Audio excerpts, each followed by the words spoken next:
السلام عليكم أصحاب قالقة. دغدا guys. أركيسان وشانتي subaxnimo waxaan usii socdaa jiimta. insha Allah maanta waxaan sameynaynaa gacmihi waxaan soo training gareynaa.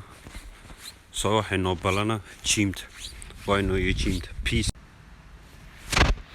waa taas anaga jiimteedu fitness baa la yiraahdaa. kaarkeeda waxaad ku gali karaysaa meel kasta fitness oo dhan.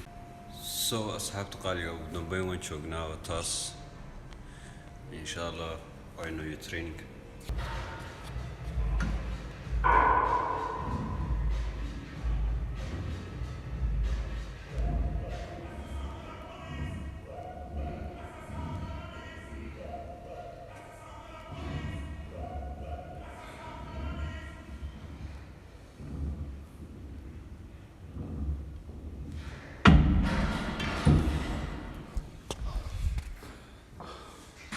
intaas waxayd muruqa dambe inta kale loo arkaysa insha Allah. asxaabi anu waan soo dhamaystay trainingkaygii. iminka insha Allah ilaa xaafidan tagayaa. waad garanaysaan waxaa sameynaysaa dad videoga ka heshay meeshii la taabanayay taabo. insha Allah videoga ku xigan is arki doonaa. Peace.